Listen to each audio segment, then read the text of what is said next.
So BlizzCon has wrapped up. We've seen the panels, we've gone through the deep dives, we've seen the path forward for Blizzard, and now it's time to talk about it all. And that's the purpose of this video. Welcome back to the channel, guys. My name is Gore. Thank you for watching. And we are going to the purpose of this video is to give you my overall thoughts and get into some of the things that I've noted down here, particularly for WoW in Classic and Retail, Diablo 4, and Warcraft Rumble. Unfortunately, if Hearthstone and Overwatch are your things, I don't play those games, so I really don't have anything to add there. I'm not a part of those communities, so I apologize for that. Hopefully I get everything in this video. If not, drop me a comment. Let me know if I've missed something. And in general, I'd love to hear from you about what you thought about BlizzCon and anything that I mentioned here. So drop me a like if you enjoyed the video, and hit that subscribe button down below. I'd really, really appreciate that. Let's get right into it. Going to start with my overall BlizzCon thoughts. First and foremost, it's great to have it back. It's the first one live since 2019. And, the virtual stuff that they've done in years past have been okay, but it doesn't really feel like BlizzCon, right? It's not truly BlizzCon until you can get people in seats, a stage, people on stage, announcing, and you have all that kind of community feel. So great to have it back. Hopefully they can expand on it a little bit. I'll get to that in a second.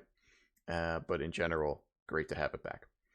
As a virtual viewer, it seemed to me to be a bit light on some of the panels and discussion type things that have been included in prior BlizzCons, and maybe because it was the first one back, they pared it down a bit. But right off the top of my head, I can think of, voice actor panels and art panels and just kind of side project things that are kind of intriguing looks into what goes into these games. They didn't seem to have those this time. So I was a bit surprised, and in general, the BlizzCon seemed a bit disconnected. There was only a certain amount of things, the very basic things on the BlizzCon website that were being streamed, and then you had the Overwatch thing over here, and I honestly did not catch a lot of the WoW stuff that was being streamed. So did they even have PvP? I didn't even see it, and I thought I saw a bit of MDI, but it seemed like it was all over the place. It was just one thing was being streamed over here, and one thing was being streamed over here. Bit disjointed. Hopefully they can kind of figure that out in prior years. Hopefully they do another BlizzCon yearly like they have been. The in-person experience I'm very interested in hearing from you guys, because I had read some horror stories about issues with long lines, issues with like miscommunication and mismanagement about registrations and sign-ins, and some general confusion, capacity issues. So if you did go and you experienced some of that, let me know. I'd like to kind of get an idea on whether some of that's just internet stuff that gets overblown, the internet being the internet, or if it was kind of, a usual convention. So let me know. I'd love to hear from you on that in particular. Last point on this in general, was great to see Chris Metzen back on stage. He is by a country mile their best spokesman. He's got a natural ability to be on stage and to deliver the energy in a big way, right? You can tell how passionate he still is about WoW. It comes through, and you just love it, right? So really, really good to see him back. Really, really good to see him in control of the narrative for the lore folks. All in all, really, really cool. I figured the roof probably blew off when they announced him, right? And he delivered the goods. So that's kind of my overall BlizzCon thoughts, and I'm going to turn my attention here up next to WoW Classic. Now, there were some rumblings about Classic in the lead up to BlizzCon, and it did kind of come true about Classic Plus and expanding Classic content. But what did surprise me for sure was the announcement of Cataclysm Classic. Now, to me, Cataclysm, when I think Classic, I don't think Cataclysm. To me, Classic is you start with the beginnings of the game, and it ends at Wrath of the Lich King. So the vanilla, Burning Crusade, Wrath, that is the classic era of the game. When you start getting into Cataclysm, you start getting into like the remaking of the world and the tearing shit up and remaking things and redoing things. That to me is the new era, where the new era of WoW begins. I don't really view it as classic content at all, but they seem to suggest up there on stage that they had player feedback, in essence, in favor of Cataclysm. So maybe, I don't know, maybe I'm in the minority. I'd love to hear you guys chime in on this. Are you okay? Are you looking forward to Cataclysm Classic? I mean, my interest level is personally 0. I won't be playing it very much. I won't be really doing a lot of time investment into it. Like I said, I just don't think of it as Classic. But they seem to think they have player support, so maybe I'm just missing something a bit. We'll see. It's coming soon. Let me know what you guys think about it, and we'll kind of maybe, like I say, I won't be playing it, but obviously it'll be on the radar coming down the pike. They did also announce SSF mode for Classic, sort of, only for leveling.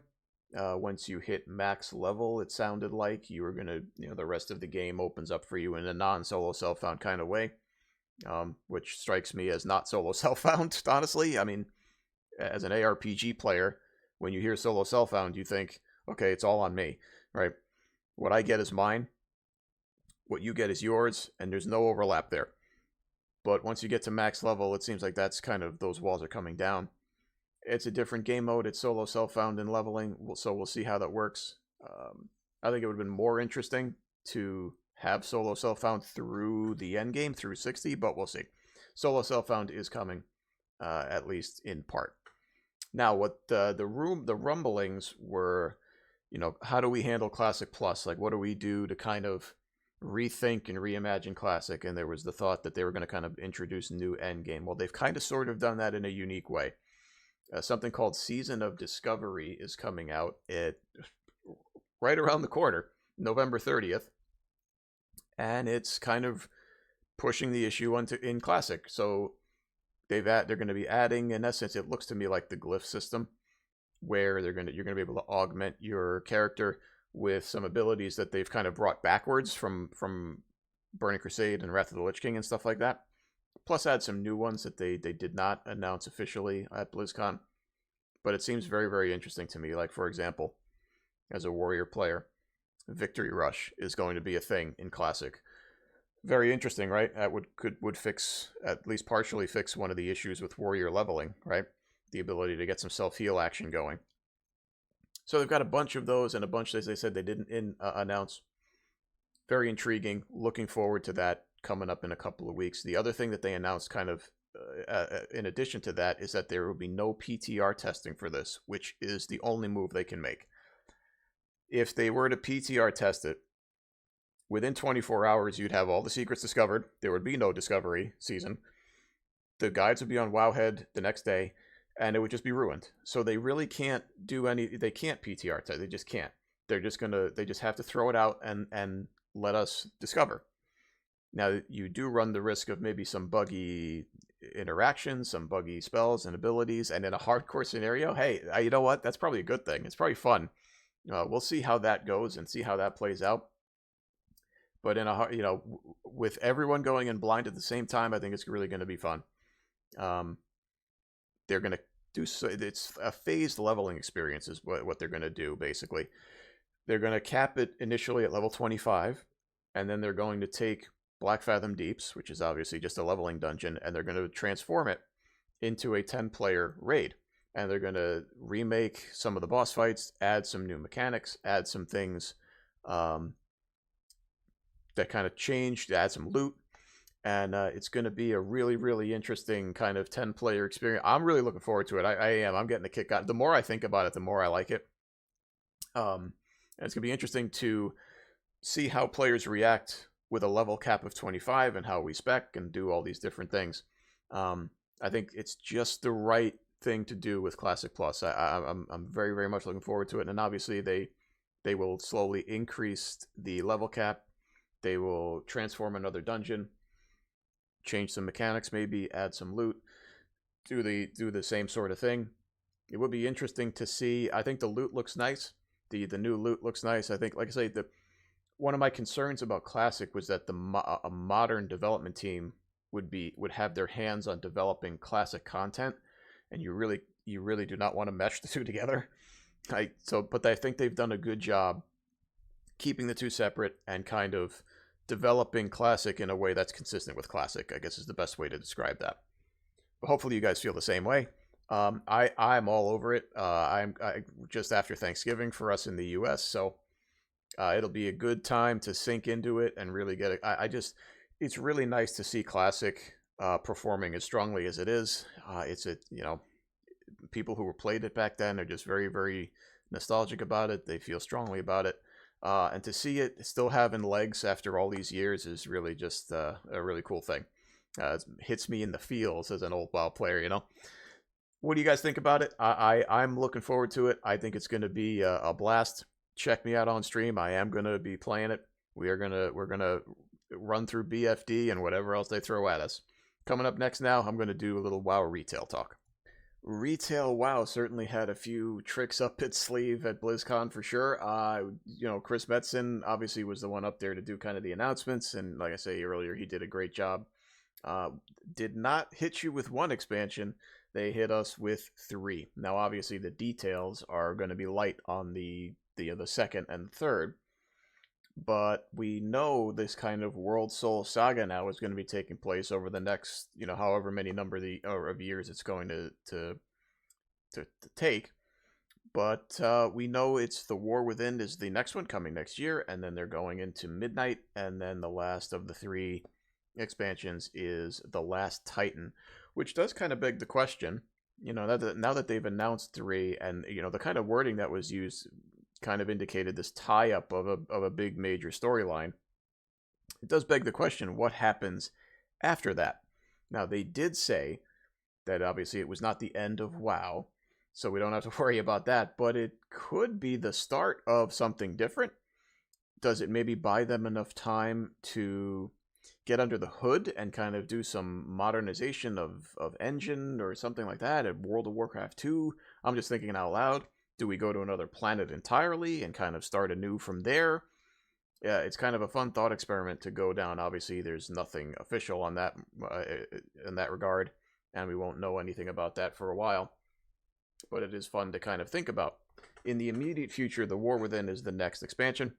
It'll be coming out next year. It's going to include a handful of things. Like I say, I hope I have everything tied up here. If not, drop me a comment. Let me know. First thing I want to talk about is hero talents coming with The War Within.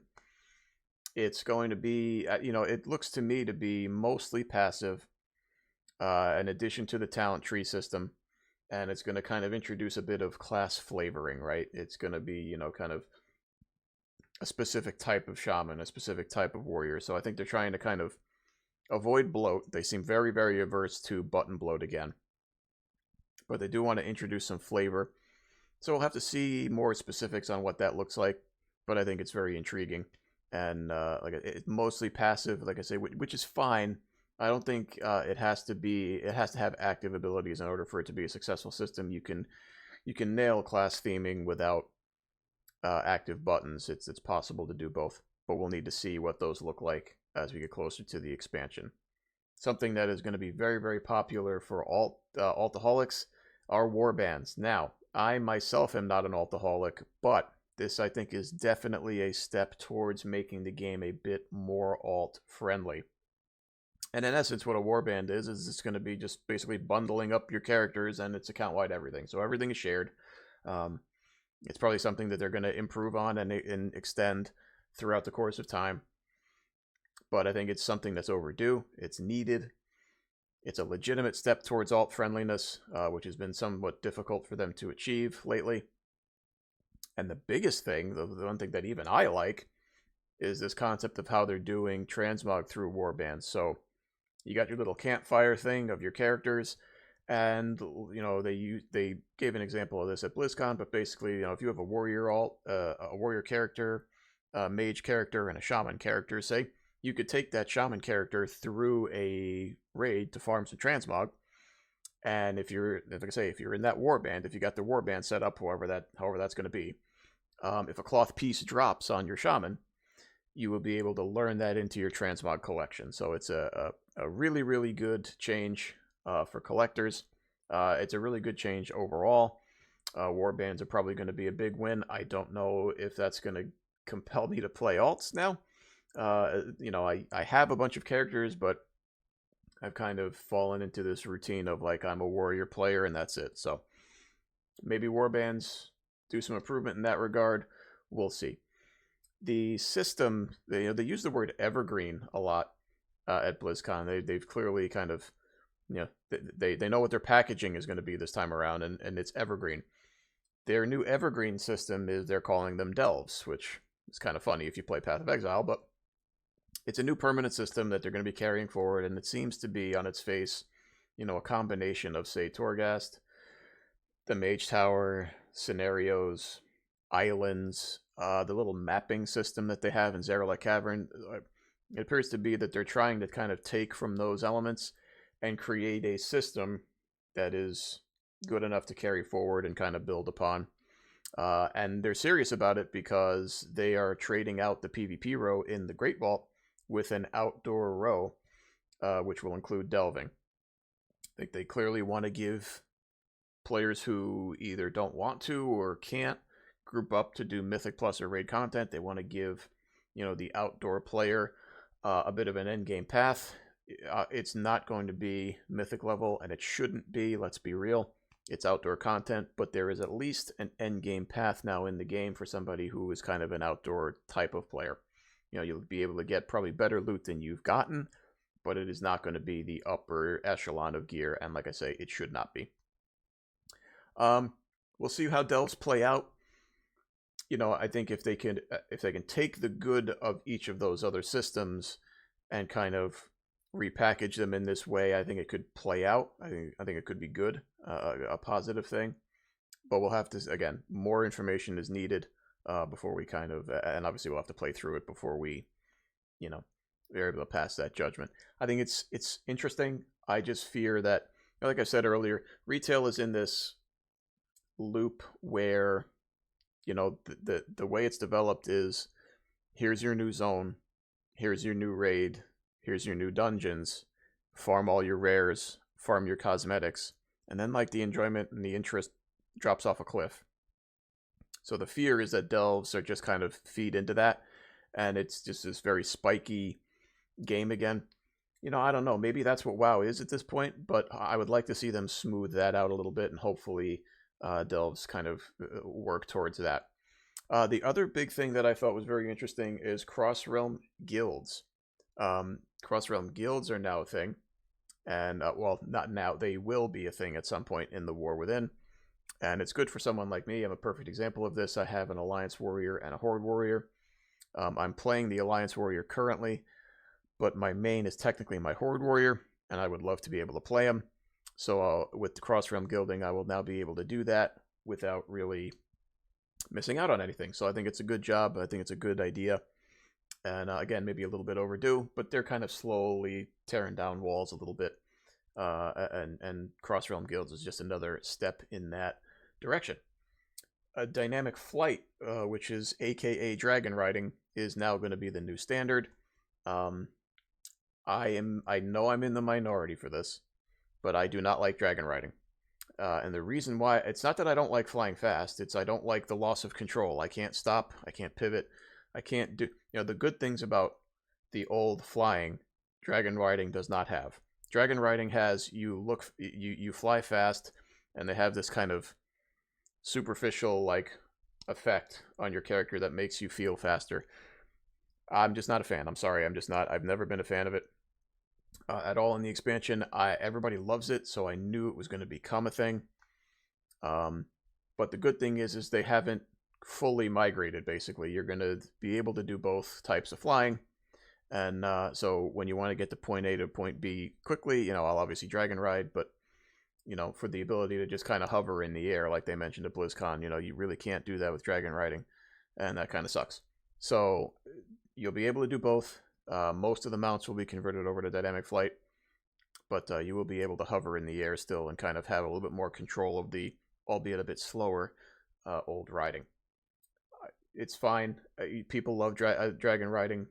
I don't have a problem with it. I'm not a grumpy old guy on the porch about dragon riding. I just personally don't like it. So it's going to be added into the main game, and it's, obviously it'll be viewed very positively. Now, with that being said, I could not do a retail portion of this without mentioning, without mentioning this. And I'm going to go over here and show you my BattleNet real quick. There are a couple of things right off the bat that really, really, really fucking annoy me here. First of all, okay, this defaults at the Epic Edition. This should be backwards. This should default at the base edition, right? We all know why this is happening, right? We know why Blizzard's doing this, right? It's to get that money. But it should not default to the Epic Edition, for obvious reasons, right? They're just trying to catch people unaware. It's $40 more. It's a choice. It's an intentional choice to do this. These don't just happen by mistake. But the real problem I have with the Epic Edition is this right here. It gives you, buying the Epic Edition gets you 3 days early access to the War Within. I despise this. That's, yep, it's scummy. Yep, it's shitty. It's predatory, whatever you want to call it, FOMO. All those words are true. And unfortunately, it's the way of the gaming world. That's the way things have gone now. Everybody's doing it. So here's Blizzard now following suit, which basically shifts the release date from whatever they say it's going to be to 3 days earlier, right? If you're a content creator at any level, or you're a streamer or whatever, you cannot possibly have, and you're going to play World of Warcraft, you can't possibly not get the Epic Edition, because you've got to have that 3 days. You've got it, like the release date has now been effectively bumped 3 days, but not officially. And they basically dangled the carrot and said, here you go, guys, you can play it early. You can't run any Mythic Plus, or you can't run any Mythics, or, it's just conditional, and it's just a FOMO thing. I hate it. I can't stand it. It should not be this way. Shame on them, right? But it's the way of the gaming world. Like, this is what we're doing now. And unfortunately, that's what we have with this Epic Edition. I don't know that they're going to be flexible on this. I highly, highly doubt this is something that's going to change. It's just something that we are going to have to deal with, unfortunately. So, I hope I covered everything in the WoW retail here. If I miss something, like I say, I just keep mentioning this. Just let me know, and we'll swap gears to Diablo 4 next. All right, let's turn our attention to Diablo 4. And now this is my first time on the channel talking about Diablo 4 in a meaningful way. I have played it. I played a very, very small amount of Season 1. Played it on launch. And I did play a decent bit of Season 2. It's frustrating for me, Diablo 4, because I want to really like the game and I want to spend a lot of time in it. But I wind up being very, very frustrated because, like I say, they've objectively, since then, we're at Season 2, we're about to go into Season 3 in January. They've made objectively solid changes to the game. Like, they've improved the game from where it was at launch. But my whole thing about it is that they've started at a point so far behind where I kind of expected that they would be. So they still have a lot of work to do with things like itemization and just general kind of stuff about the game. Like, they just have a lot of work to do to get it to a point where it's really worth playing more than one character, right? Because right now I'm kind of in the mode where Diablo 4 is really the same thing as Diablo 3, a game that, even in its advanced age in D3, you could play on a season start, get a few days out of it, and then move on. But that's what D4 is right now, really. Like, you play it a little bit, you play through your season stuff, you kill your Uber boss, which is a bit easy, and then you're kind of done with it. And I thought that the next installment of the Diablo franchise would be a bit more than that. But that's enough of the rant. Let me just stick to the BlizzCon stuff. Again, same thing, frustration. Very light on details, not a whole lot going on here. And the developers, I have a really, really difficult time listening to these developers for the colossal amount of time they wind up wasting saying nothing at all. Their mouths speak, but they don't really say very much. They had that deep dive where they talked about concept art for forever. I was like, yeah, it's a nice picture, but can we talk about the game, please? Like, it's just very, very frustrating. So, but we do know there's going to be an expansion, Vessel of Hatred, late 2024, they said. So we know that's coming. We know a class is coming. I think there have been some leaks about the class. We don't really know what it's going to be. And I don't really want to speak to leaks because I try to avoid them, and I don't know how accurate they're going to be in the end game. So they did say that there's going to be more information next summer on the expansion. No, it's like, if you really didn't have much to say about the expansion other than that it's happening, I mean, do you really make the announcement? And I know you have to say something at BlizzCon, but they really didn't say anything about the expansion other than it's coming. So that's all I can put out there is, okay, so we're going to get an expansion and we're going to get a class. What that looks like, we have no idea, and we probably won't know for a little while. Now, they are adding some seasonal events for Season 2. But again, the trouble I have is I've already played Season 2. I don't think this seasonal stuff is going to bring me back in any kind of meaningful way. They are bringing Malignant Rings forward, which I guess is a nod to Season 1's mechanic. Don't know how that will play out. They are doing a sort of like a Christmas-style seasonal event in the game. Again, neat, nifty, but is it going to bring me back? I'm not so sure. But they are adding, like I say, they're adding things. They understand that they have work to do on the itemization and the end game, fleshing all that out. So that's good. That's positive. We'll try and kind of hang our coats on that. But what that turns out to be is still kind of remains to be seen. Now, Season 3, they did go on to some of the little kind of bits for Season 3. And the big thing for Season 3, they didn't announce what it was going to be or anything like that. But there will be leaderboards. We know that. And what it looks like is kind of a little confusing for me. It seems like it's going to be it's going to be almost like a challenge dungeon. From D4, like Challenge Rift, scaled up, and that's what they're going to put leaderboards, attach leaderboards to. It's going to be a weekly dungeon that changes, and there'll be some sort of score mechanic that you get in the dungeons, and that's how the leaderboard's going to form. It's going to be a bit different from D3, where you take a character, you kit it out, you build it up, and then you push as high as you possibly can, right? You get grind Paragon levels. This mechanic here kind of worries me in the sense that, like, a leaderboard pusher now is just going to have to figure out not how I make my character the best, but how I make my character most efficient to farm this week's dungeon. Maybe that plays out where it's okay. I'm not so sure. We'll have to see. Right, but that's their intention for leaderboards. It's obviously a big deal. Like, leaderboards in Diablo are just, kind of synonymous at this point. We'll see. That's going to happen in January. And like I say, we'll see. That's the motto for Diablo 4 at this point. We'll see. We'll just, they've objectively taken better steps. We hope they continue to do that. And it's a game that I'll still play on season starts, but it has a bit of a shelf life, I don't see myself sinking in a tremendous amount of time into it for now. That could change. That's about it for Diablo 4. Did want to mention at the end of this video Warcraft Rumble a little bit. Look, it's a mobile game, it's a phone game. I don't play phone games at all. I don't phone game at any level. But they did announce it, and it did seem interesting enough for me to at least install it and give it a go, just to see what it was like. It seemed okay for, it's a phone game, so it's simpler. It's this strategy type, auto battler type thing. You put your units, there's like a layout. You put your units on the battlefield. They go to the big bad at the end there and kill it, and it, scales in difficulty somewhat.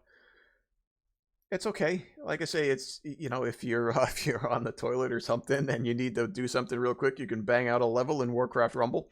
It's a very surface basic level. I am sure they're going to try and turn it into a cash cow and use some in-app purchases and stuff like that. And I know in retail, wow, they've got some kind of promotion thing going. I've seen it in game.